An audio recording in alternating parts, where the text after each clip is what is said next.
How much strength training do you need to see muscle growth and changes in your body? How much is actually useful and going to work? Well, I'll tell you.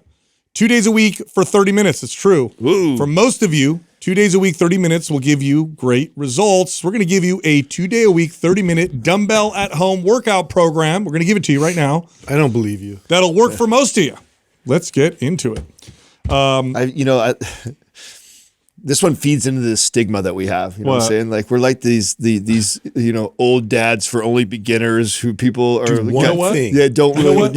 really work out. Here's the deal. If you're it fits right into that stigma. If you're like a hardcore, just do an hour. That's all we're asking. Well, here's the deal. Here's the deal. I am not interested, and I know you guys too. I'm not interested in reaching the addicted fitness fanatics. Yeah, I know. I don't care about. I care about you guys. I'm one of you. They're not going to listen anyway. Let's be honest. But you already got your thing. You're already doing your thing. You're probably doing too much, but that's fine. Yeah. I do the same thing. I'm interested. We're interested in reaching people who have not yet been able to be consistent. Make this a part of their life. To reap the benefits that exercise can provide, where it really improves the quality of your life. And the message they keep hearing is the ones that come from the fitness fanatics, which 100%, is you got to beat the crap out of yourself, work out all the time. Here's what the data shows. There's a certain amount that you can do that will reap about 80% of the benefits. Anything more than that, you start squeezing out a little bit more. Okay, so 80% of the benefits that you'll get from strength training comes from about 2 days a week, 30 minutes, maybe 45 minutes as you get more advanced. And that's it. Now, yes, you can get to 85, 90%, but now you're talking about way more time in the gym. And it's attainable. It's not that crazy. When the people you're describing who haven't made this a part of their lifestyle consistently, when you ask them, I would say that 100% of them would be happy with 80% of their ultimate goal. So it's like totally. Yeah. So I mean, it's a good point to make. It's a good conversation to have because we have this kind of stigma around us, which is funny. You know, we just had Scott Donnelly in here, and on the way out, he was like, I could tell he was like wanting to know like what I did for lifting. He did one of those like sizing me up, like, and then like so what do you do? Yeah, you know, double split routine. Yeah, he did. He asked just like that. Were you doing like the wads or the double split? He totally asked like that too. Like, well, like a once, twice a week, type of deal. And he's like, really, like thinking I would go hard. And I'm like, no. I said, I want to be mobile with my son. I want to be strong enough and capable enough to do the things I need to do and feel good.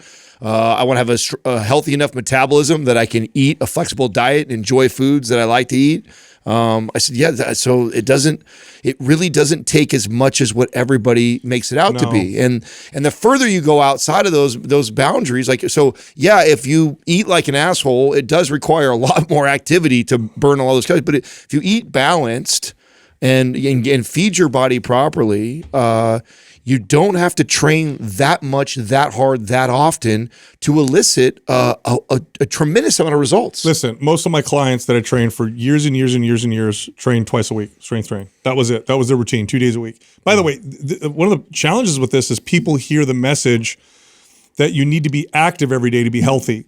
That is true. What we're not saying is you do 2 days a week, 30 minutes of strength training, and then you do no activity for the rest of the week. Sit on the couch all day. No. Activity every day is important. That's not what we're talking about. What I'm talking about here are structured workouts. Mm-hmm. What we're talking about is strength training.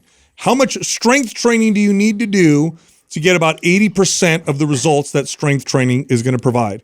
And it turns out very clear. Again, a lot of the data supports this, and our experience supports this. For most people, it's a couple days a week, 30 minutes. As long as you do progressive overload and you train yourself, you do the right exercises, do it the right way, you're going to get great results. Are you going to look like a bodybuilder? No. But you're going to feel fit. You're going to have more muscle. You're going to look more sculpted. And your body will continue to progress following a routine like this. So number one is you don't need much. Number two is it needs to be basic. Basic meaning focus on the movements that count the most, the ones that produced the most return for investment. Because there's 1,000,001 different strength training exercises.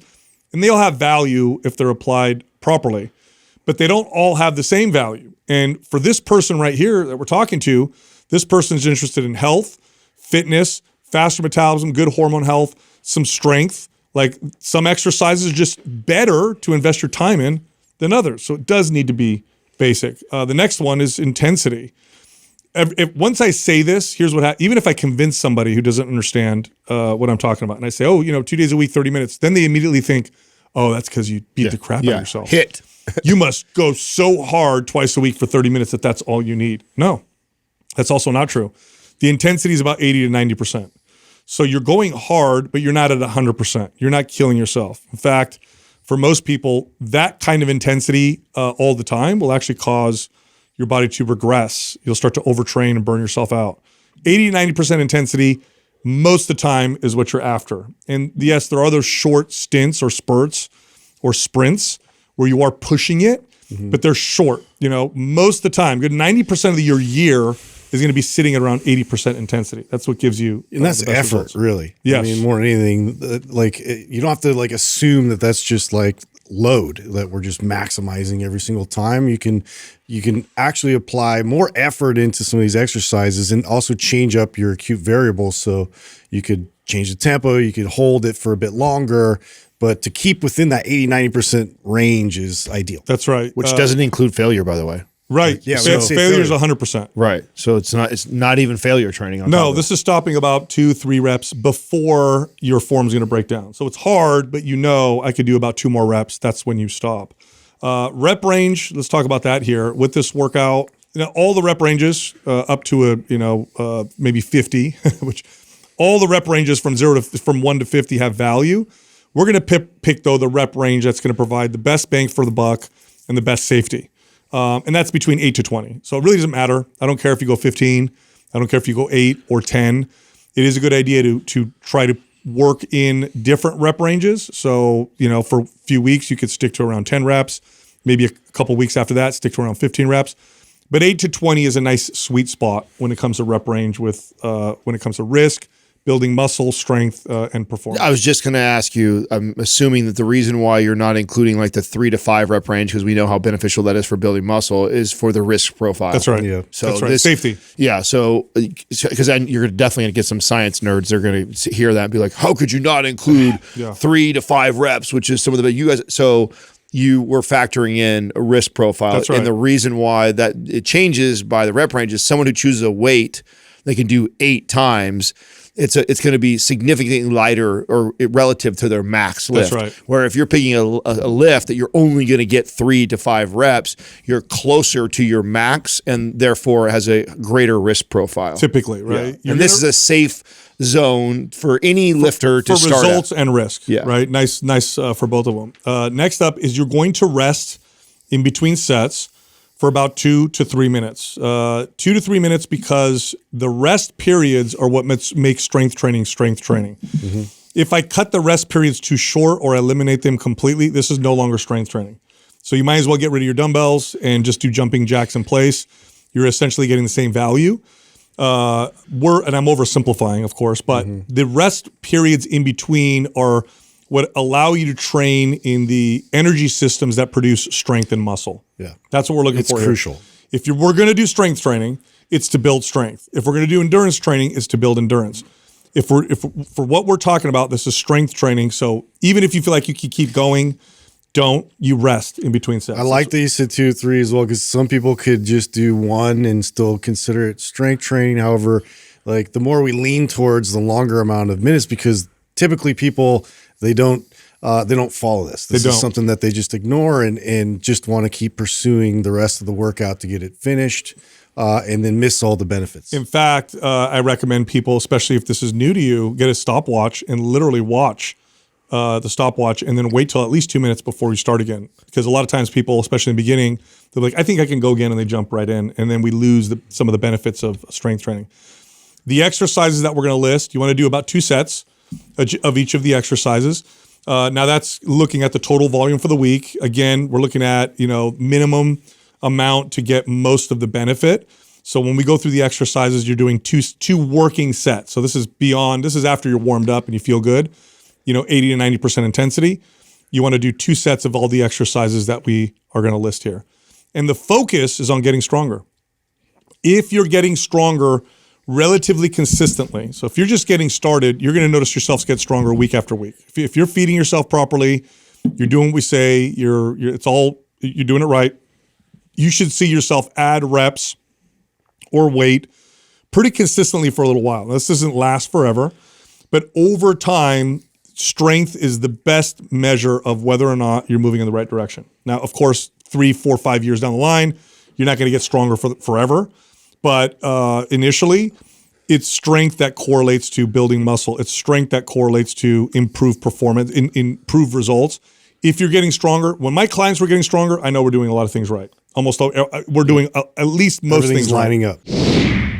Today's program giveaway, MAPS Anabolic Advanced. If you want to win, leave a comment below this video in the first 24 hours that we drop it. Subscribe to this channel, turn on notifications, do all those things. If you win, we'll let you know in the comment section. We also have a sale. MAPS 15 minutes, half off right now. Go to maps15minutes.com. Use the code MUSCLE50 for the discount. Back to the show. I also think that part of this recommendation is also intended to take the client's focus off the scale and the mirror. That's right. Which tends to be the most common things that people are watching. Most common things are, I'm not happy with the way I look, or I need to lose this amount of weight. And when you focus on those two things, a lot of times they're misread from somebody who doesn't know any better. And then they end up making a decision within their workout or their diet that is counter to what they should be doing. They compromise their results. Yes. And you, instead of being focused on the mirror and the scale, if you just focus on getting stronger, you know you're moving in the right direction. Allow that to be your North Star while following all the other tips, it will serve you far better than the mirror or the scale will. That's right. And now finally, let's talk about activity before we get to the workout. Every single day you should move. Now, I read a study before that talked about the amount of steps you should take every day to get most of the benefits of steps or most of the benefits of activity. By the way, there's nothing necessarily magical about steps. It's just an easy way to track activity, right? So you could be active a lot of different ways. You could ride a bike, which includes no steps, but we use steps because it's easy to measure. Most phones have a pedometer, or you could buy a very inexpensive one. It's something you can track and you can see throughout the day. Well, I just saw another study that just came out that showed it was 7,000 steps. 7,000 steps a day will give you the majority of the benefits you're going to get from activity. Beyond that, you start to get more benefit, but the benefits you get start to diminish dramatically with increased steps. In other words, all the benefits you get from 0 to 7,000 are phenomenal. From 7,000 to 10,000, you get a little bit more benefit. From 10,000 to 15,000, even less benefit. But 7,000 is where you get the bulk of the benefit from being active on a daily basis. All right, let's get into the workout. These are 30-minute workouts that require dumbbells and maybe a bench for some of the exercises, and that's it. So we'll start with workout. Very simple, I love it. Very simple. We'll start with workout 1. You're gonna start with dumbbell lunges.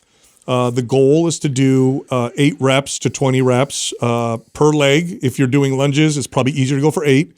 20 reps per leg is going to take you a long time. That's pretty brutal. So dumbbell lunges, 2 sets. Then we go to a dumbbell incline press. This is for the chest, shoulders, and triceps.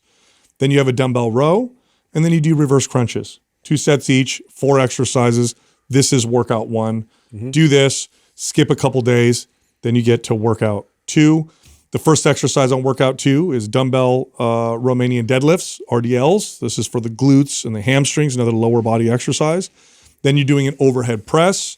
Then you're doing some curls and a tricep extension. And congratulations, you've worked your entire body. Yes. For Covered all the bases. And if you follow just this routine for a year and you got stronger consistently over that year, you will see some really amazing changes. And you do the 7,000 steps a day, you'll see some great improvements. I'd like to add some more specific, easy to follow advice to this person that wants to follow this is for 4 weeks, do 10 reps on all these exercises.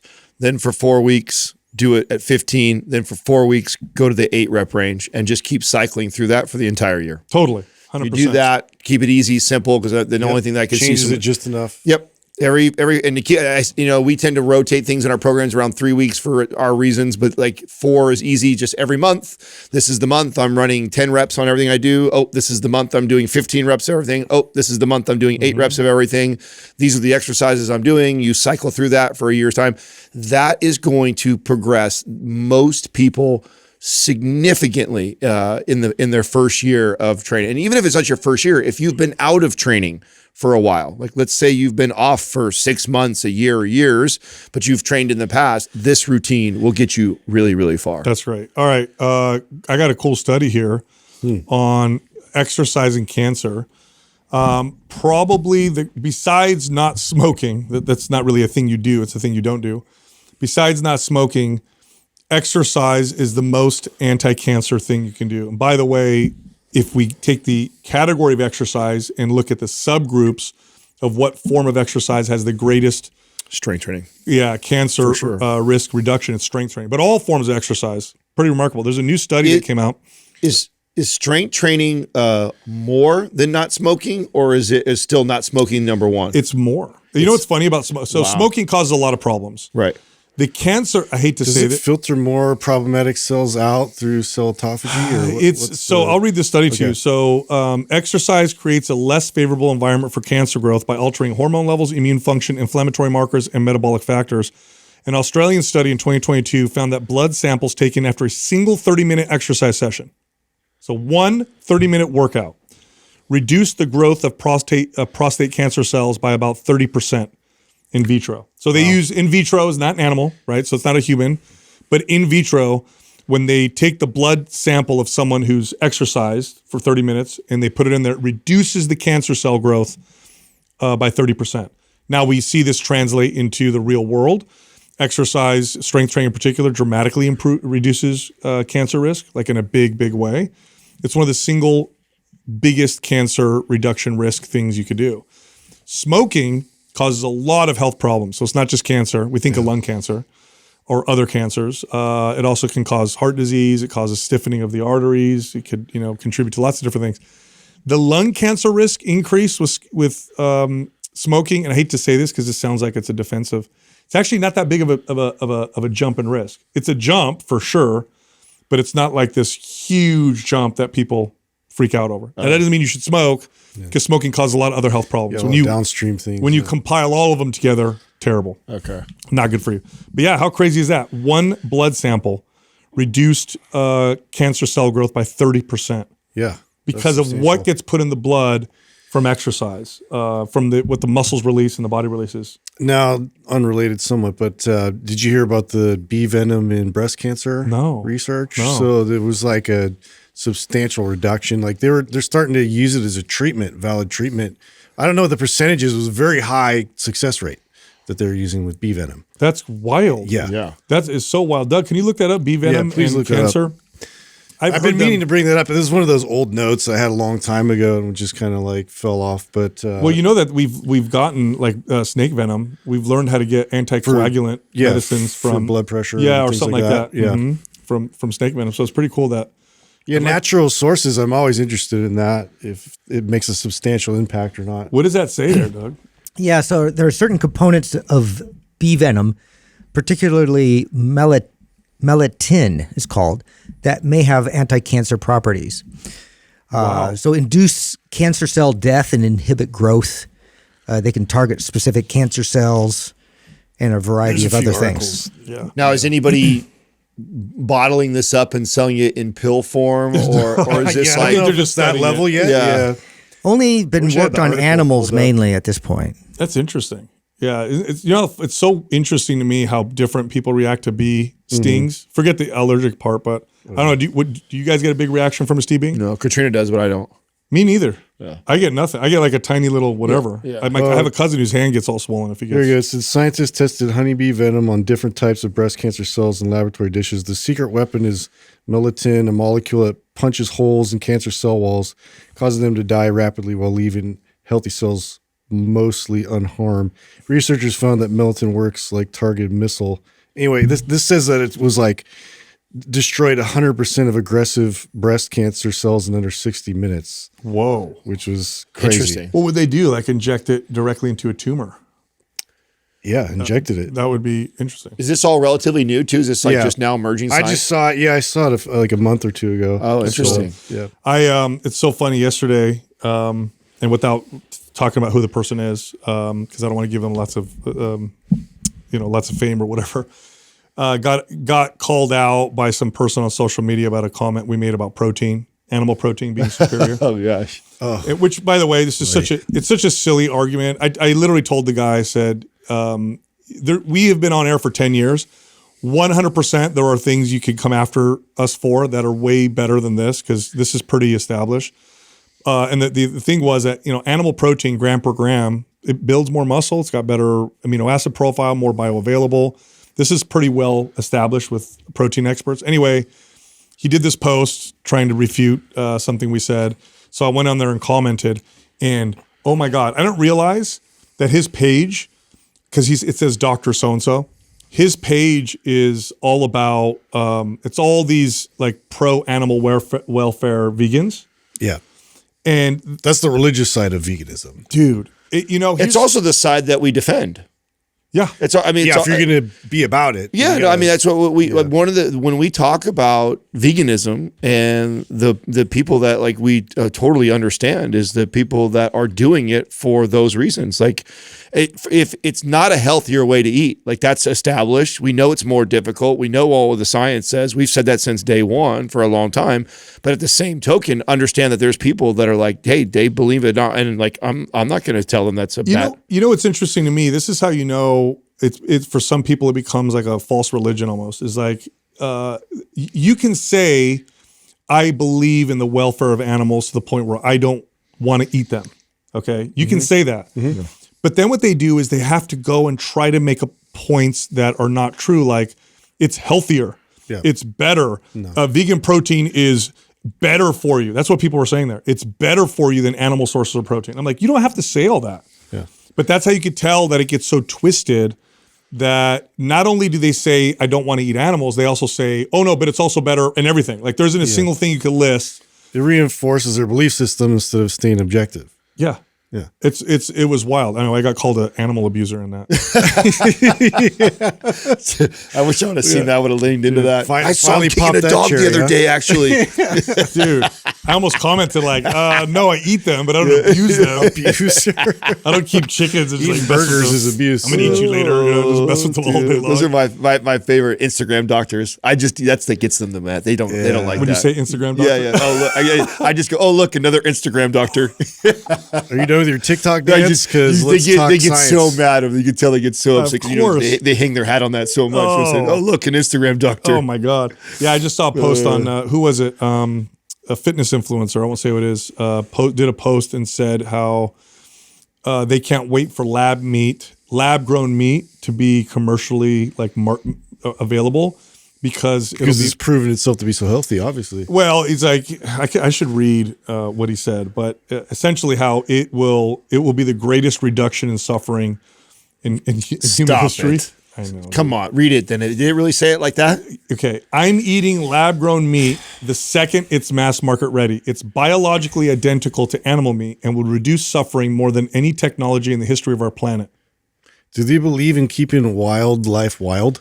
I don't know, because that's interesting because they suffer amongst each other. Yeah, you know what this challenge is. The challenge of this is that I know they say it's biologically identical, but I don't buy that it's going to be the same. And you can't sell that to me. You can't sell to me that you're going to grow tissue in a lab. I'm going to eat it, and it's going to be the same in every way. It just there's something about it that's wrong, and I think if you just like worship science, then I guess you can make that argument. But it just, I think most people know in their core, like, that's not right. Like, to grow steaks in a lab. And by the way, you wonder why they're promoting this so much. Well, we need living things to consume. And you can mass market, but you could also patent it.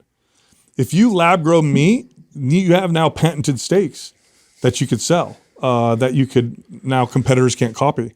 Versus, cows or chickens or whatever. I still think that they're going to turn to zombies. What?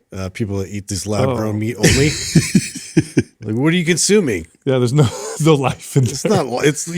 It's weird. Frankenstein. How close are we to this becoming like a mass marketed thing? Are we close? I think it's so expensive that we're not there yet. I mean, have you seen what they look like? They print the meat and marbling and everything. Yeah. So what you would get is what it is. Let's say they produce 100 ribeyes. They would all look identical. Yeah. Like every single one would have identical. It looks like the marbling, the plastic food that you kids could get in like their toys. You know what I'm saying? Yeah, it does. like those things. So interesting to me. Have we had people like tasting it and trying it? Like how closely does it taste to the real thing? And we should look it up. I mean, isn't like, I know this is impossible. Impossible Burger is not the same thing as lab grown meat, but I mean, are we not thinking the same thing's going to happen with that? I mean, I think that people are, I think there's something in us that will go, this isn't right. Whether it's the taste that will do that, if it's the visual of it that will do that, but something about you it. still have to get the stem cell from an actual meat, right? I Yeah, think so you're still eating meat, but now it's just more sciencey. Yeah. What does that Doesn't say? sound. It's way more expensive. Yeah. Anywhere from $17 to $23 a pound. It's not like so it's that it'll never made work like from that. beans People or are going to something. pay Well, more. they're going to find ways to get the cost down. Yeah. One of the Sure. ways that Of I've course. seen them theorize getting the cost down, by the way, because printing the meat cell by cell is why it's so expensive. Yeah. I've seen them say that they would engineer animals that were grown without brains, so they don't feel pain. So you'd have like, yeah, dude. I know it's like weird, man. You're trying to tell me that's not cruel? Yeah, like like to bring something like that into there's the a bunch world. of pigs or cows that are, you know. Well, yeah, and I get it because their thought process is that they could like extract some of the cells from an existing animal, put it in meat, regrow it, and duplicate it. But yeah, it's just. I mean, the further away we get from the natural process of things, like the more of these like unforeseen problems are going to arise. That's it. It's the unforeseen. It's just the unforeseen. We should stuff. probably test it on prisoners for a while first. Wow. Why? Why prison? Well, we're Just hitting all the rails. because Justin's theory is correct. You know what I'm saying? So at least they're locked in cages when they turn into zombies. Oh, wow, bro. That's messed up. That's old school, dude.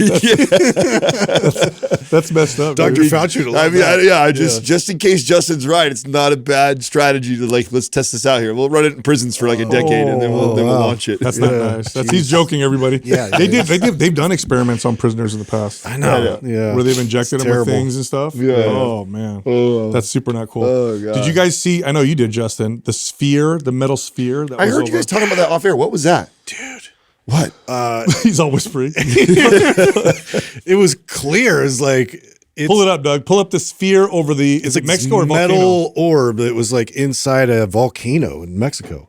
Yeah. And- Why over volcano too? Just to make it even more. Again, this is there's a lot of this site of UFOs around like these big that's mountain weird peaks looking. in Yeah. Look at Is this. that real volcanoes? footage? Yeah. Get out It's of like here. a perfectly round metal sphere. again. Get outta This here. could just Come on, be show some me a real video. technology that they're working on.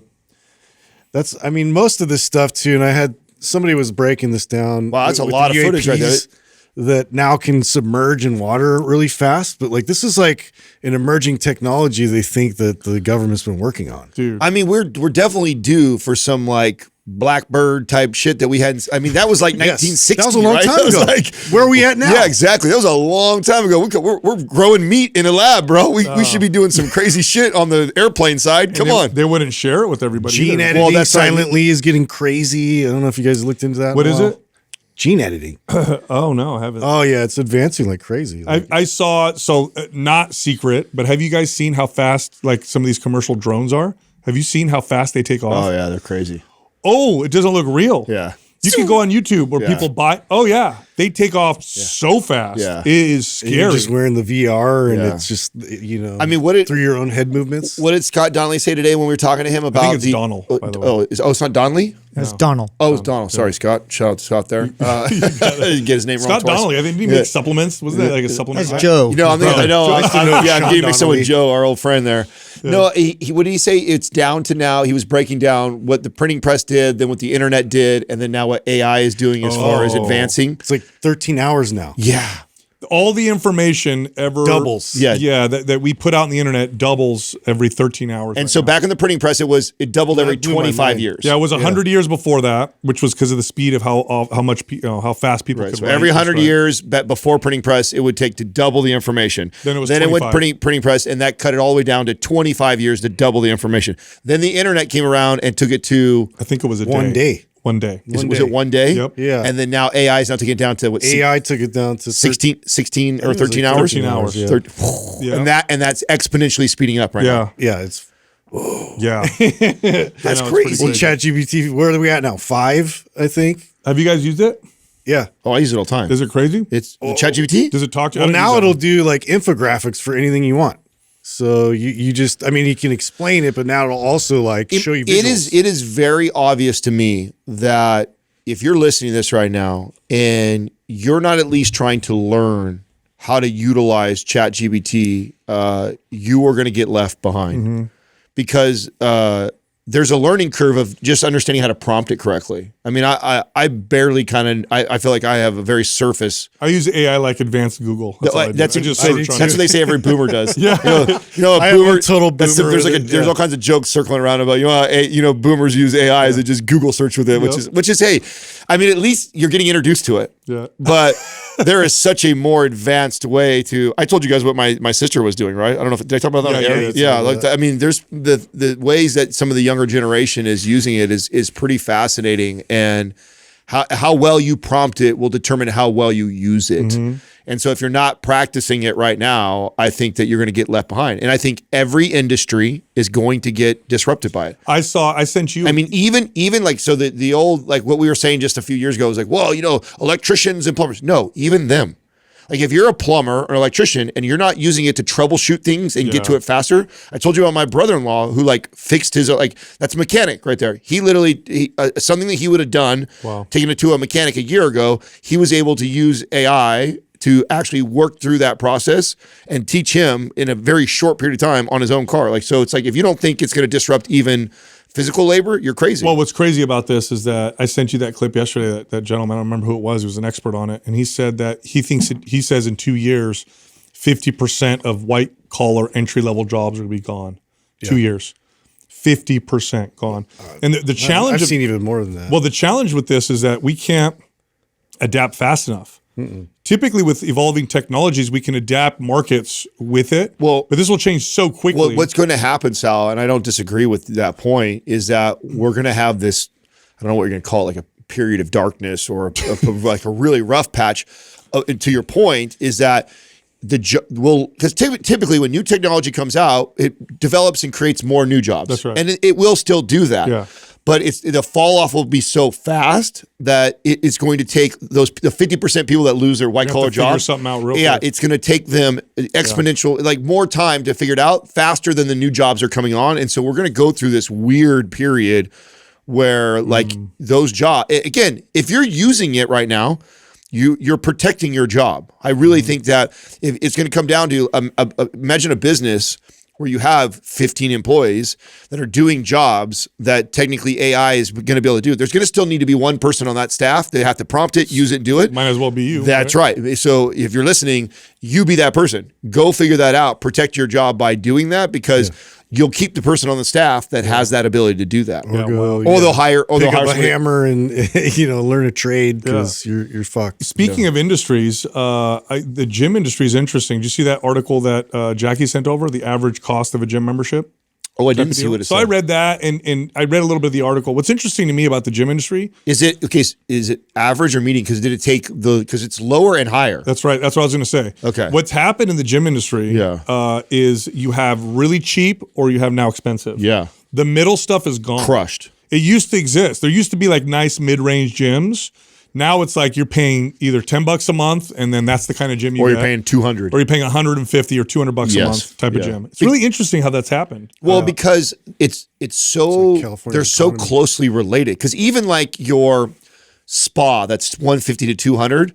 When it comes to the main things that you need to get fit and healthy, the $9 one has it. Yeah. You're really justifying paying that extra $100 for these little lush amenities. Yeah. Oh, I can get a massage there. Oh, it's got a cold plunge. Or it's not as crowded. Or less people. Yeah, or less people. And so you are accepting. I am paying a higher premium for not much more of the thing that it's giving me, that is giving me the real results. So that's why it's washed out everything in the middle. Because then you're like, well, if I'm going to spend 50, I may as well go all the way up to 100 and get the spa-like place, or I may as well reduce it down to 10 and go do the, whatever Fitness 19 thing. Like so it's pushed everybody into those two directions, those categories. Speaking of gyms, I was at UFC gym this morning. Shout out to my buddy Don Cardona. He owns the one to Oak Ridge Mall, and I went and I did part of my series again, and I worked out with Johnny Sebastian. I love Johnny, which was a good time. I've never worked out. I've worked out with lots of people. I've worked out for years and years and years. Never worked out with a pro bodybuilder. Johnny's a pro. Known him for years. It was a lot of fun. It's really cool training with someone who's at elite level when it comes to their training. And bodybuilders are so good at certain things when it comes to strength training. Like they're so good at understanding angles and isolating and how to feel a particular muscle. We did this one machine. It's just a lever pull down machine. So you've seen Hammer Strength, and this is a Nautilus lever one. I use it all the time. He took handles that normally you would use on a cable machine, hooked it over the handle of the machine, rotated to the side, rotate a little bit. He gets a full stretch of it. And I'm watching his technique. So he's not like some dude who just saw it on Instagram. Like, he knows what he's doing. And obviously he's well developed. Yeah. So he turns his body and he's getting like full stretch in the lat, full contraction. And great technique, and kudos to him.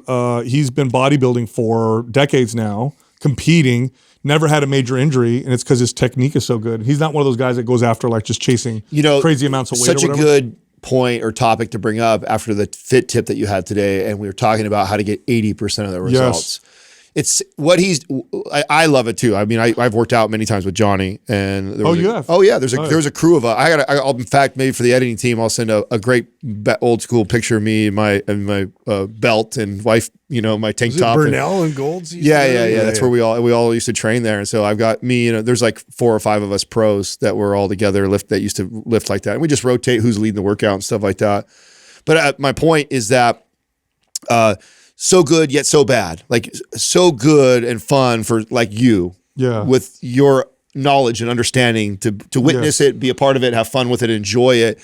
But for the average person who's just looking for that 80%, it's such a waste of their time to even think about what he's doing. Hooking the handle over the thing, turning sideways, like, don't waste your time. Yeah, I mean, but if you're a pro bodybuilder, 6 weeks out from competition, you're at your peak. Like, he's got more muscle in his body than and most people ever have. Like, it makes sense. Yeah. And to see him perform the movement, it was a good time. I did more volume than I typically will do in a workout. And thank God the timing worked out to be a back workout, because that's the one body part that I can hang with a lot of people. Yeah. So the whole workout was back? It was back and biceps. I was like looking at his schedule because his daughter's going back to school. So when his daughter goes back to school, we would have had to meet at 5:30. I'm like, no way. 6:30 is as early as I'll work out. And thankfully, it worked out to be a back day, because if it was leg day, you guys, I would have had to skip the podcast. Can you recall the order of exercise you guys did? Yeah. What'd you start with? What'd you go with? We did the one arm. That's what you started with. We did the one arm pull down machine. And what he does is he does like 5 exercises. The first, I want to say two sets, working sets, 1 heavy, 1 higher rep. So he's got the kind of the structure. Then we went to a lever row machine, kind of like the one Dorian Yates did, the Hammer Strength one. Interesting. Not a barbell or a T-bar row or a big. Then we did chest supported dumbbell rows. We did a straight arm pull down. I'm trying to think of what else we did. All isolation stuff. Yeah, just in really good technique, really good form. Yeah, of course. Yeah, he's 6 weeks out too. It's so, dude, strip off this, right? This is the other thing bodybuilders are good at. I'm talking to him. He's pre-contest, so I think he's 6 weeks out. And again, muscular guy, right? He's not huge, right? He's a smaller guy, but he's got a lot of muscle on his body. And I'm like, so what are your calories at right now? 1,800. 1,800 calories right now. He goes, I don't know how many days in a row of 0 carbs before he carb loads. Forget that. Here's another thing bodybuilders do. And I know athletes are all good at this. Okay, so I'm going to piss off some athletes. But I don't know any athlete, generally speaking, that knows how to suffer like a bodybuilder. They suffer. Yeah. They love the suffering. Yeah. Like, they are like depleted. He wakes up at 4 a.m. so he can do an hour of cardio before he comes walking, right? 1,800 calories, no carbs. I'm like, oh. And this is just 12. Was it like 12 weeks of doing, like 3 months of this just nonsense? I attribute that to the number one trait that makes 90% of them successful. Yeah. I mean, genetics is obviously in that factor too. The next one is their ability to suffer. Yeah, you gotta love it. Because I remember training with a lot of them. And they eat bland garb, like just dry. He's like telling me his breakfast is like a half a cup of dry oatmeal. He's like walking it through, I'm like, every day, bro? He's like, no, that's my carb days. Oh my God, dude. The suffering. I mean, you want to talk about getting the 80%, then getting the 90%, then getting 99%. And what you are talking about is squeezing that point something percent. Because and this is not me comparing myself to Johnny or any of those guys, because they've continued to do it much longer than me. He's been on the Olympia stage. I didn't make the Olympia stage. I never got that crazy, dude. And I got pretty far. Like, you could get really far, really impressive, still eating a lot of salt, still eating pretty good foods, still not training crazy like that. I definitely did get up. So within the last 4 weeks or so, I would get up. For me, it was like 6 a.m. and I would walk the first hour. But for me, that's early, right? So that's an additional hour early. And I definitely could keep my calories low. I definitely did low carb for like 3 days in a row, and then I would refeed. But I never had to do zero. I never did preps longer than, I never did 12, 16-week preps. So some of these preps they do. I did 6 to 8 weeks. I always kept myself within 4 to 5% of stage ready. So I only had to prep for like 6, 8 weeks. I think 8 weeks was the longest I ever did a prep for, like a true prep where I was dieting hard like that.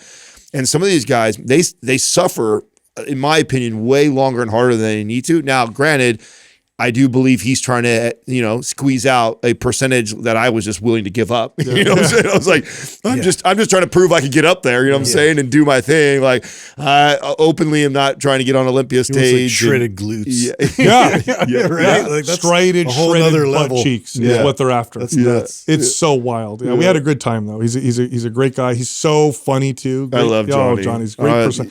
We were joking too because I was telling him, because, I have this men's group, this Christian group that meets together, and he just recruits people left and right. And I tease him. I'm like, bro, if you were this good at sales when you worked for me, and we were joking. He's like, oh, yeah, Adam used to tell me that all the time. Always tell him. I told him, I asked him if they want to hire me, and they said no. So I just walked away. He's like, and then Adam would make me watch Boiler Room. So he told me. I did, dude. I tried so hard. Because I liked him so. I mean, I kept him on the staff because I liked him so much, and sort of the team. Everybody likes him. He was such a good team guy, and he was very knowledgeable and this and that. But he was so focused on his training. I'm like, bro, if you just cared about your business, a fraction of what you cared about your competing, you would be the top trainer. But he never cared enough. You know what I'm saying? So, great guy to be on the team. I'm going to take a left here.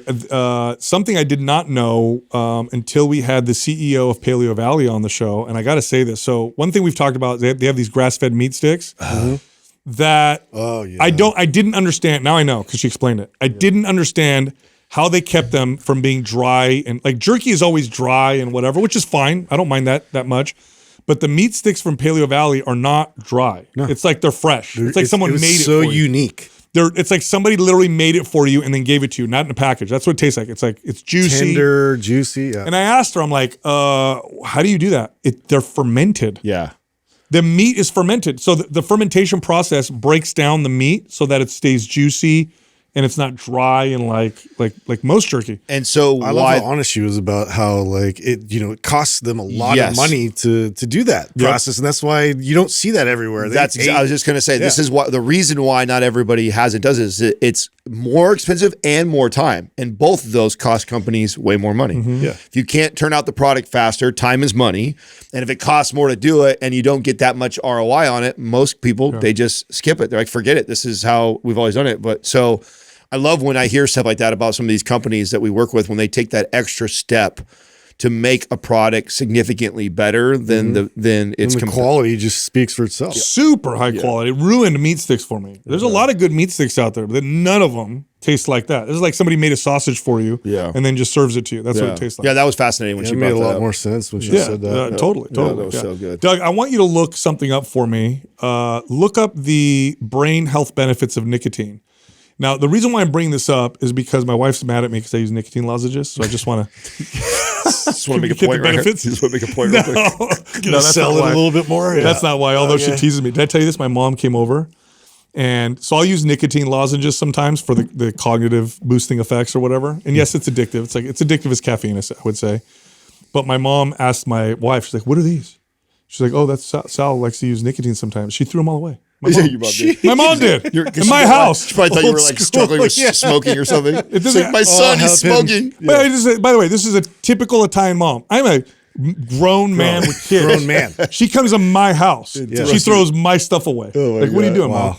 Yeah, so read this to us, Doug.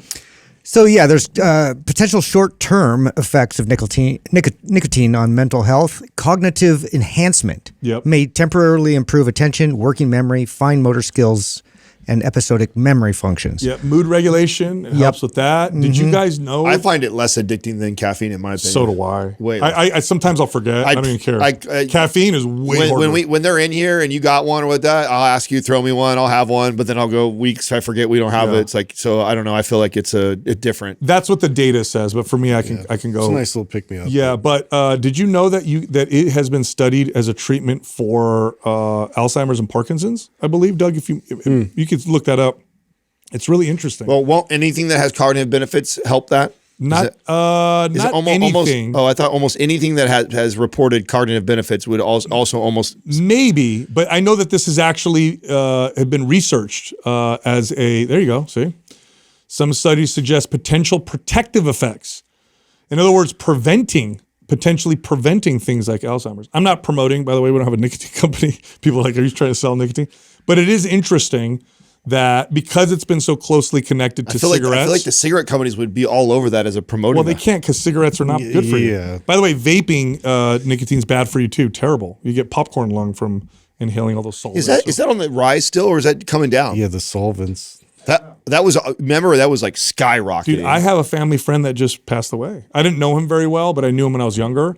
He was in his 40s, popcorn lung from using vapes. Wow. Using vapes. Yeah, I found those. I found those very addictive. I played around with it for a minute, and that was quickly what made me get rid of it. I was like, whoa, this thing like scaled fast. The vape ones? Yes. So you talk about the difference between like that's such a fast hit, right? Yeah, the mint nicotine things, like the lozenges or whatever, totally not a big deal. The like the Juul vapes. Totally different. Wow. And I don't know if that's because there's something to do with like the mouth and the like, because I know that there's supposed to be addictive behavior. Like part of the addictive behavior of smoking is actually the behavior of it, right? Or the actual action of doing it. So I wonder if there's something to do with that as the. If I'm not mistaken, inhaling a substance is the fastest way to absorb it. So any drug and inhaling, any drug that can be inhaled. Faster than boofing? Huh?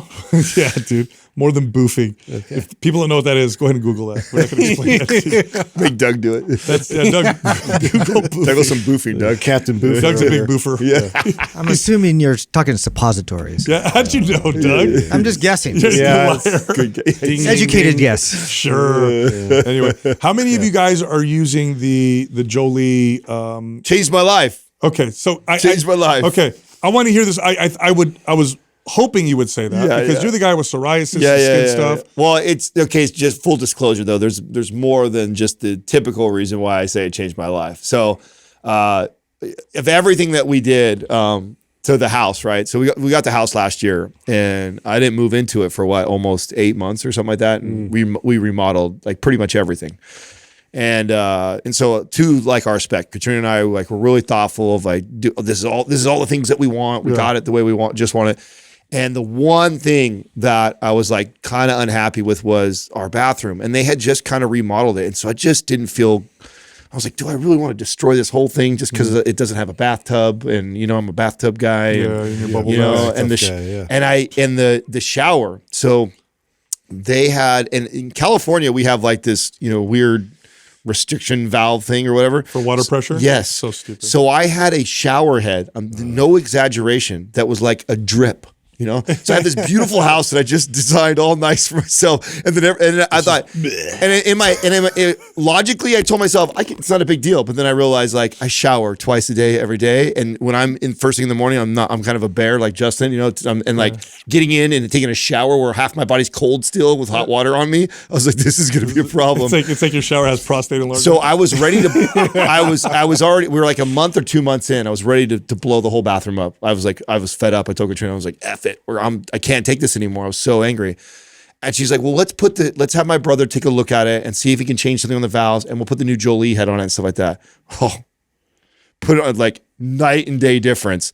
And then of course, it filters the water. It filters the water. That's the selling point. That's why I know that's why I said the full disclosure. You don't notice it until you actually do it. It's crazy. Part of it was that I relieved the pressure, so then I got all this extra pressure, and then my skin felt amazing because of the whatchamacallit, the filter inside of it. Doug, you like it too? I do. What are you getting from it? Well, I mean, if you have chlorinated water, which most people do, that chlorine stays on your skin after you take a shower, and it gets itchy, right? and this basically removes that. Yeah. It feels like almost like there's like a conditioner in it. Like Wow. so it feels it's like you're a slick. Yeah. Yeah. Similar need to to get like one if you for ever myself. I haven't felt put salt. mine in yet. It's and the shower head's dope. And It's by like the way, big. it It's a good takes 5 size. minutes to do. it does. It's super It's so fast. They easy. give you the wrench. They give you I feel everything. so bad that I took even this long. I'm like, it was. I very watched. simple. I paid my I'm brother. the worst Hey, I for paid Okay, my it'll probably brother- take you 10 I minutes. paid my brother to do it, and I realized like, what did I just pay for right there? That was really stupid right there. I thought it was gonna be way more of a project than what it was. I've already hung up 2 paintings this year. I'm done with He's my. hit your quota. I'm good. I'm good. I need to get one for my son though, because especially chlorine or anything like that, like coming out of pools, like his skin is so sensitive. Which one? Oh, mine too. Everett. Oh, really? Yeah, and just I mean anything really skin related, like he reacts and you see it. Like We're literally right now. Katrina was texting me while we were on air. We just got our pool converted, so because of that, we just converted our pool to saltwater. Oh, nice. So yeah, Nice. I was waiting for that to happen because that was the last piece for me. Because it's great, I have the house now good for the shower and stuff, but I still get in a pool. And my pool guy was really good. He was doing this conditioner, so it wasn't as bad as your typical chlorine, but it still was. And we're in there so much, it was drying out my psoriasis. you guys use it all through the summer. You guys are using it daily. Daily. I'm in that pool right now. So I got. So I'm gonna ask you guys. Do you guys know what your blood types are? I think I'm O positive. You're O. And what about you? Do you know, Justin? I don't know if I know. Yeah, it's like AB. AB. I think. Yeah, you should be giving blood, Doug. Oh, okay. It's not Be careful what I universal. say here. We have universal. I know you normally drink the blood. but- Oh, come on. This myth will never Angelina die. Jolie. Yeah, right. That's why you look so young. No. It's you need. So I just gave blood recently. Doug, look up the benefits of donating blood for men. This has got health benefits. Yeah, so I I'm know trying to convince you guys. First off, people need Bro, blood. I dread it every time I People need blood. They need it. And so this is like one of the best things you could do. And it's good for your health. If you're a man and you give blood, pull up the What do they benefits. say? Doug. Once a year is that where the benefits are? I believe so. I think it's once a year. I believe I think so. I've read the same thing before. Yeah. Boy, it's, Let me see. Look up the benefits for, cardiovascular health. This is for men. It balances out your iron levels. So men can build up high levels of iron because we don't lose blood like women do. So it balances that out and it improves cardiovascular health just to give blood. So do you lose like the EPO benefits of having like extra amounts of blood cells? Well, no, it reduces risk of cancer. Look at that, Doug. Read that for me. Yeah, I see that. Emotional well-being stimulates blood cell production. I'm super attached to my blood. Yeah. It actually gets this. It burns calories. Oh, see? 600 So I to wanna give my 640 calories fluids per willy-nilly, donation. Of course, you're losing part of your It body. burns calories? We According just to sold it, Doug. this, yeah. Doug just closed everybody right now. Yeah, the body has to replace the donated blood cells. Yeah. So it takes about 600 Well, for calories men to in do that. particular, it's healthy. But if you're type O, you should, because I have universal like you. Because that's what type O No, means. it's- Anybody can use it, right? Anybody can have it. No. It's So a they're good calling thing me to do. constantly. They're like, get in here. We'll let you in early, give blood or whatever. Even with all the it's a STDs big blood floating through it. bag. Stop, dude. They test it, dude. He's the Kool-Aid guy. Get him in. It's fortified. That's why Justin and I can't go. They're like, oh yeah, no, you're good. We don't need yours. Stop. When hey, you know what though? When I went in He there had that critters morning, in his. I don't know. I went in there that morning. So I told you guys this off air, but so I'm recording the series that I'm doing, right? Every night, I've done 3 of them now. The night before, each time I'm filming the series, I get terrible sleep, have nightmares. I don't know what it is. But crazy. so anyway, I go in. So this was the day of filming. So Dylan and I filmed that morning. And because I had such bad sleep, I took extra pre-workout, right? Extra stimulants. So I did that workout, sleep deprived. We filmed it. It was awesome. Then 3 or 4 hours later, I was supposed to give blood. So I go in there and they check my blood pressure before. And I'm already like, oh no, am I going to have high blood pressure because of that stim? Yeah. You know? And that was good. I'm like, okay, cool. But my heart rate was high. So the nurse looks at me and she's like, we're going to have to wait 5 minutes and test you again. I'm like, I looked at her. I'm like, I had a lot of caffeine today. Come test me in 5 minutes. I tried to meditate or whatever. And it was all good. But Oh, you brought it down, huh? I brought it down enough to be able to give blood. so, nice. The white coat syndrome. so yeah, no, I'm not nervous of that. I was just all the. I used to get that. Did you really? Yeah, my blood pressure would go up. But yeah, I had all kinds of stuff blood pressure related I had to get through with Yeah. that whole like tumor and all that kind of stuff. I like how you just say that. Yeah, a little tumor I had to get rid it of. was non. It was non. Not a big deal. It was but, good. The one that I gave you. yeah, the one that Adam forced me. he Don't tells run the everybody- company, dude. You got a trophy. I also got a tumor. But yeah, Oh, did I tell you guys about like again? My dog got sprayed by a skunk. You told me. I saw the text. So again, miserable. it was so. What does he do? Just walk in the house and then just that's it, you know? He starts sneezing a lot and came to the front door and I didn't smell it right away. Right when he came through, he went towards the couch to try and like rub himself on it. I'm like, no. So at least this time we caught it like quick, threw him outside, and then immediately put stuff in the wash. But Courtney created this concoction that beforehand, when this happened, it was like, there's a good way to neutralize it. That really did work. It totally. I thought tomato juice was supposed to do that. Doesn't work. Yeah, it doesn't work at all. We did that. It's like, we tried that. Yeah, no, that didn't work at all. So I bought 400 cans of tomato sauce and bathed my dog. That was a conspiracy theory sent by Italians to sell more tomatoes. Sell more tomatoes. Oh yeah, this will help you. Yeah, I'm trying to find the What was the base? the recipe of it. Do you even know what the base was? Like the main ingredient or whatever? I think it was baking soda. Oh, baking and then there was a soda. little bit of like dial soap, or not dial. What's that one? The dish soap. Dawn. Thank you. The one they always show with the birds with the oil. Why? Well, Dawn is used for a lot of like little hacks like that. It's just Oh, soap. that's what. Okay, so I think if it's I look just up soap. Dawn, I'll There's something find special it. in Dawn. I don't think so. I think so. I don't think there's something special about Dawn soap. I think so, it's Sal. smart marketing.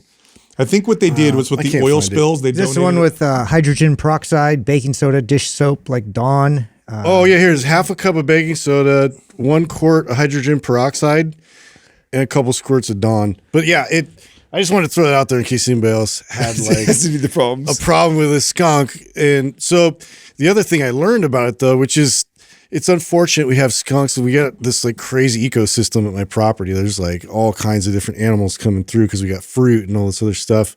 But we have a lot of wasps right now. There's at least like 5 to 6 Katrina would nests freak out. all over the place, right? But what I didn't know was skunks actually, they go in and they eat through the wasp nests. And So they, you need to keep the skunks to get rid of the wasps. yeah, apparently they get stung. It doesn't even really affect them that much. And Oh, interesting. And so at night they go in and they dig them out. Did you research that? How'd you find that out? Yeah, because we saw one of the wasp nests and it was like dug out, and I was like, "What?" And then Courtney told me that she had looked it up, and Interesting. skunks. So I was like, "Dude, skunks are Dude, my cool wife now." sees one insect, and I feel so bad for our exterminator guy. Why? He's like at my house. She every calls other- him? Oh yeah, one spider, one bug, one wasp, one everything like that, and she's on the phone. Dude. She's like, 'cause she paid for like whatever. There's like this upgraded service where they'll come out unlimited times. So we pay a monthly fee that's like unlimited amount. And let me tell you, she gets her money's worth because I feel so bad. I'm like, bro, like I know my saw a wife. spider. Yeah, she does. She sees a spider. And You he's got out to there give your spraying. son Unacceptable. give your son a bug vacuum so he can collect them and then do things with them. He's not. He's because his mother. Oh no! So what do you think he's like? scared of him, too. Yeah, I'm always calming him down. Like when he sees a bee now, he's like, "Oh, a bee." Like, son, you're okay. He's fine. Don't worry about it. He's fine. But because he sees his mom get all freaked out about it, I was like, now he's that way. Dude, so he's not a bug kid. Oh no, we have Yeah, bug yeah. vacuums because my son. No, likes, I've seen the spiders and Oh. stuff that your kid gets. My son would freak out. Really? Oh yes. So- Yeah, definitely. Yeah. Yeah. He's not a bug person at all. Yeah, so. we feed him to the carnivorous plants. We have a Venus flytrap. We have a pitcher plant, and then we just bought a what's it called, sundew. So he'll catch the bugs in his vacuum, Yeah. and he'll wait for me to come home. Then I'll come home and we'll grab it with the tweezers, and then we'll put it in the Venus flytrap or in the sundew and let it. It is rad. That's amazing. Yeah, It's so cool. Max waits till I get home and we build Legos. That's what. If we're not catching bugs. Weren't you the one that said that you put a bee on a leash Yeah, one time? yeah. You hear about this? Dry ice. We used to do that with lizards. No, a bee, bro. Listen to this. This is great. Yeah. So we got a bee and we kind of we put it like. So I took this glass and I put it on top of it, and then we were able to transport it into the freezer. Yeah, because they fall asleep, right? yeah, They they fall hibernate. asleep. And then we actually found some dry ice and it like froze it completely. And then I tied a Thread. Dental floss. dental floss. Thank you. Yeah. Yeah. Around it, it's a little thorax, whatever you call it. And then it kind of came to, it dried out on the deck. Did you walk your beam? It was like you're holding a balloon, but it's moving. And it's when like, did you do this? When you were a kid? When I was a kid, yeah. And like I was there with my best friend. And we thought it was the funniest thing ever. I kind of want to try it. I'm not going to lie. Oh my God. So you don't have to. We were dying laughing. You don't have to dry ice it. If you put them in a freezer. Yeah, just the freezer would work. With the bug vacuum, we'll put it in the freezer, they hibernate. And then we'll feed it to the plant, and then it wakes up in the plant and it's dead or whatever. Talk about torturing animals. Well, yeah, this is what the IG doctor should be talking about. You know, you imagine being that animal, and all of a sudden you wake up and you're you get eaten. Vegans don't care about insects. That's the hilarious They're part. not cute. Yeah. Some vegans won't even eat honey. Well, that's respectable. Yeah. At least go all in. If you're gonna go all in. You can't. No hypocrisy. Yeah, I don't feel like it's fair. You discriminate with mice and squirrels and all these other animals that get killed. People don't like mice or rats, but they like squirrels. It's almost the same animal. It's the same. One is fluffier. And they're the same as rats in a lot of places. They'll come in and destroy your house. Yeah. Squirrels are just way Screw cuter. squirrels. They're really cute though. Yeah. I won't Until they destroy your property. No, I'm fine with them. Look, if you're listening to this podcast, you're interested in performance in the gym, but what about in the bedroom? Well, Joy Mode makes a supplement that boosts blood flow down there, proven by data. By the way, this actually works. You should hear Justin talk about it all the time. Joy Mode is very powerful stuff. Try it out. Go to tryjoymode.com/mindpump. Use the code mindpump at checkout. Get 20% off. Back to the show. First question is from Kayla Serjord. Tips on how to optimize strength, lean body mass for weight class athletes who don't have the ability to do a traditional bulk and have to be conscious of scale weight. This is a good question. When you're an athlete in a weight class type competition, wrestlers would be a good example, right? There's always this worry of like, okay, if I build muscle or gain weight, then I'm going to go up in a weight class and have to compete with people who are also bigger. Here's what I'll say to this, because I've trained high school wrestlers before. Don't worry about your weight class. Allow Get strong where you're at. The weight class cuts that you see the pros do, leave that for them. When you're in high school and maybe even college, sometimes college gets away with this, trying to limit yourself to your weight class, in my strong opinion, actually reduces performance. You're better off feeding yourself, allowing you to be strong and compete against bigger people than you are restricting yourself, trying to stay light and then going into a competition feeling weak and depleted. Another way to look at this, or another strategy to this, is to hover around a maintenance with a slight surplus, like a very like you're really trying to target maintenance within reality what's happening to the body. There's this myth that we're always in this perpetual cut or perpetual bulk. Right. It's like when you're hovering around maintenance, what's happening is you're never at there's no way you are perfectly eating the perfect amount of calories that's exactly at your maintenance calories all the time. What's happening is there's this natural ebb and flow where sometimes you're in a little bit of a surplus, sometimes you're in a little bit of deficit. Maybe over the course of 30 days, it evens out to be kind of like a maintenance, but you're actually in a little bit of a bulk, in a little bit of a cut. And if you live at that kind of maintenance, so eating what your body needs to build muscle and to survive and be good, you'll kind of naturally lean out and build muscle in a nice, even way. Now, there's also this too. There's a myth that the leaner you are with the more muscle you are, the better of an athlete you're going to be. The truth is, generally speaking, because there's always, people are going to look at pro athletes. Might ruin your gas tank. Yeah, people are going to look at pro athletes or the highest level, be like, oh my God, they're shredded and whatever. Generally speaking, the athletic body fat percentage for men is around 14 to 16%. And so shredding down to 8% to get into a leaner, lighter weight class is actually going to reduce your performance. Yeah, most athletes perform best in this like relatively lean body fat percentage, but not shredded. For women, it's typically between 18 to like 25% for athletic performance. Maybe a little lower, maybe 20%. This is why I think the strategy of like kind of hovering on your maintenance will kind of get your body to land where it's best. Because, and why this is difficult is when we compare ourselves to other athletes, because to your point, That's generally speaking where someone, but there are some examples of guys that perform at high levels at 9 or 10%. That's right. They're anomalies, but they're there.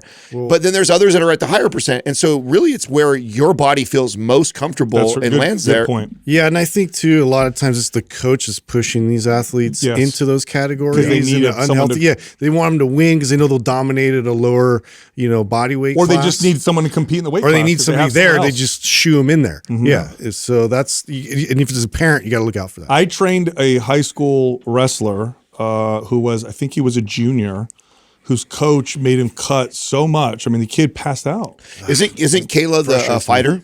She's I don't know. She's the MMA fighter. Yeah, I'm pretty sure she's the MMA fighter, Kayla? right? Oh. We've sent her stuff before. Yeah.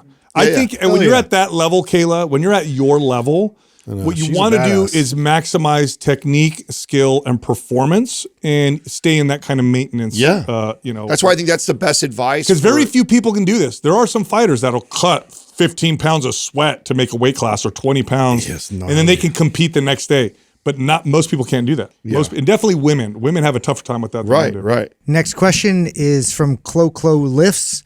How do you know if you have good muscle building genetics as a woman? Out of curiosity, Doug, can you pull up whoever this is, their profile? Because She's probably got it. She probably has them. You know what? That's a good bet. I know. I bet I feel like people that have good genetics ask that. Like, you're 100% right. Yeah. All right, muscle building genetics. Is it Doug? Is Adam on point? Yes. Let me see. Pull it up. Let me see. Let's see what she looks like.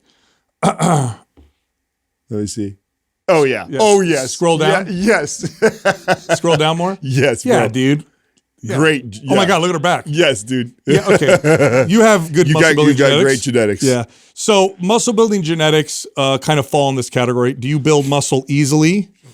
How do you know? Well, you're typically stronger and more muscular than everyone around you. And when you work out, you just build. Yeah. Number two, look at your arms. Do you have long muscle bellies? Do your muscle insertions, are they long? Is your bicep short or is it long? Are your calves long or are they short? Long muscle bellies, when you develop muscles that have long bellies, they just look bigger and rounder. And then do you have good muscle building genetics for bodybuilding versus for sports? Yeah. They're very different. Yeah. Totally different. Bodybuilding genetics or muscle building genetics are like wide shoulders, small waist, narrow hips. For sports, you don't want to have a tiny waist. No. You need to have a thicker, just bone structure to be able to take, getting. I mean, I feel like a good example of comparing the people you guys know from us is like comparing me and Craig. Like Craig is built way better for sports, although he did bodybuilding and men's physique with me, but I have more of a men's physique than he does. And I definitely square. I don't have a great athletic body. I don't have the good hips for a lot of sports. And so, but yeah, she definitely has great muscle. So why this is, what's interesting or what I think is most important about this conversation for the average person is I'd love to hear your guys' opinion, but my opinion around this is when I have a client who has good muscle building genetics, they typically have a harder time getting really lean, right? They build muscle really easy, but then they have a hard time losing body fat. And so I like to lean into their strength. It's like, you build muscle really well, let's really build some muscle. That's only going to speed the metabolism up, making the fat loss thing easier, versus like grinding and eating so low of calorie and just fighting for every inch of body fat percentage down. I lean into the strength. And the reverse is true. I think that then you have some people that like feel like they have terrible, but those people lean out really good. Yeah. So it's like, I like to inform the client on whether they are these people or not, and then there's an advantage to both is what I'm trying to get at, and leaning into your strength. But at the end of the day, it doesn't matter, because what you have is what you have, and you can improve upon what you have and optimize. That's right, because when I say good versus bad, it's comparison, and comparing yourself to other people on this pursuit is a path towards sadness. It's not going to help you. Whatever you have, work with it, and do your best. That's it. Next question is from Ernie Meyer. How do you still have fun with a healthy lifestyle? No junk food, can't sleep in or stay up late, no alcohol, no screens.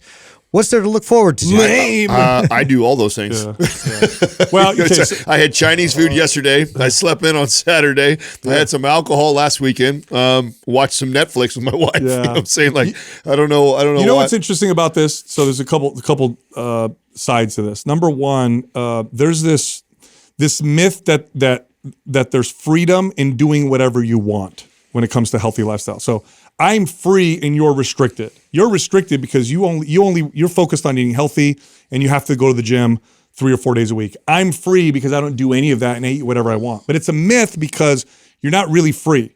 You're not free from disease. You're not free from pain. You're not free from mobility issues. You actually are chained down by your perception of what is free. The truth is, a balanced, healthy lifestyle, because I'll talk about the fanaticism that can go extreme. Right, there's both extremes. The balanced, healthy lifestyle is far more free and has far more to look forward to. A healthy version of you has a better quality of life, period, end of story. Listen, nobody became an alcoholic from one drink. Nobody became obese from one night of Chinese food. Nobody became addicted to tech by watching your Netflix series once. Like, there's a way to enjoy all of these things and still have balance. Where it gets out of hand is when it becomes a habit. When it becomes everything. Yes, and you become addicted to all of those things that you just said. Like, I won't eat Chinese food every single night, or else that will lead to that. But you can absolutely get to a place where you have a very healthy balance and be able to incorporate these things into your either ends of the extreme spectrum. You got to stop following zealots. Yeah, it's Sounds totally like that's what he's doing. On either end of the spectrum, extreme fitness fanaticism or not doing any of it, you have bondage. The balance looks like this: a majority of the time, you prioritize your health. Yes. A majority of the time, you're consistent with your workouts. A majority of the time, you get good sleep. And that allows you to be free. It allows you to enjoy yourself. You're not bound by disease and immobility. You feel good. You have good energy. That's where the sweet spot is. It's the two extremes that are the myths. The shredded, they must really enjoy their life. No, they don't. They're fanatics about it. That becomes everything for them. And then the other end, where they do nothing, now they're bound by all the disease and the decrease in quality of life. I think the other point to be made about this is there's a lot of people that will look at these very small percentage of people that have ridiculous, crazy physiques that they promote online. And then what it takes to get to that, you go, oh my God, I don't want that lifestyle. And it's like, well, of course you, but of course you don't. Yeah, and I mean, it's actually not even a healthy place to live. And so I would just stop comparing or looking at that as an example. And you can absolutely be healthy, fit, strong, mobile, and incorporate those things within your lifestyle. It just doesn't become all of your lifestyle. It becomes a part of it. And honestly, I find it more enjoyable when it's that way. You know, great Chinese food was last night. I hadn't had that in months. Yeah. It was like, if you had oh it every day though? Oh my God. Oh. And I would feel terrible. Yeah. And it would. So when you actually live that, when you have the discipline that you're talking about, where you make healthy choices 90% of the time, when you enjoy these things 10%, they're way more fun to enjoy, and they don't set you back. So, by the way, Chinese food isn't unhealthy. It was Chinese takeout that you had. Yes, that's why. Okay, that's to be clear. Yeah. I'm pretty sure you got that. Yeah, I'm sure people understand. Like, what do you mean Chinese food's healthy? No, he got takeout. Yeah. Next question is from Burke himself. Does getting a pump equate to muscle growth? No, somewhat. Not. It's not a pure equate. Right? It doesn't equate to muscle growth. Sarcoplasmic hypertrophy. But yeah, well, look, if you get a pump in the gym, you're probably hydrated, well rested. The workout is appropriate, and the pump itself may actually signal muscle growth. So stimulant. Yeah. It's not a bad signal. In fact, I know when I get poor sleep or when I'm not well hydrated or I'm overtrained, I stop getting pumps in the gym, and that's how I know like this isn't working. The pump itself, though, isn't the be-all, end-all. No, because you could do low-rep strength training. Powerlifters don't get a pump, and they build lots of muscle. Yeah. You know, you could train in rep ranges that don't produce a pump and build and get a great physique. But I like the signal of a pump. It's also psychologically, rewarding for a lot of people. I mean, I know it is for me. I know a lot of people that go to the gym and love getting a pump because whatever they're working on now looks like it suddenly becomes more developed, and it gives you that psychological encouragement. Where I don't want to say this gets dangerous, or where this tends to lose its benefits, is when you get stuck in chasing the pump all the time. Yeah. I spent years of my lifting career like this because the pump felt so good, it looked so good momentarily, and so all of my training looked like chasing the pump. And because of that, it all looked very similar. Low rest periods, supersets, like just airing up and getting all the blood. But then when I deflate and I didn't look like over a period of years, I didn't look like I really gained or built that much muscle. Yeah, that's because I wasn't cycling through strength periods where I was lifting 3 to 5 reps and resting for 3 minutes. Like I was constantly moving and chasing the pump, and then I wasn't continuing to build muscle. But in a short period of time, if you've never trained that way and you train that way, there's huge benefits to You know that. what's interesting about the pump? Athletes hate it. Well, yeah, That's the last thing you want. counterproductive. The last thing you want on the football field is pumped quads. No, yeah. Or I remember It's not a benefit. No, I remember BMX racer. Oh, I had a BMX racer. Forearms is the He worst. literally told me. I said, "What's your goal?" He's all fit. He goes, "I just don't want my forearms to get pumped while I'm racing." And I remember being like perplexed. You lose like, your grip. How do I? Oh, like what do I do? Right? It's like how do I? You're like, train I've been this? chasing after that my whole life. How do Or I help you jiu-jitsu- not do it? Or judo and jiu-jitsu, when I used to do that, like your forearms get pumped, you're done. Your grip is done. You're going to get your ass kicked. So the pump is it's a very interesting thing. A lot of it's psychological. So it's great to get, but it doesn't necessarily mean you're building muscle. Look, if you like the podcast, come find us on Instagram, Mind Pump Media. We'll see you there. All right, I know you liked that episode. If you did, check this one out. One of the keys to fat loss is protein. It's true. If you're not eating a high protein diet, you're not going to burn as much body fat as you can.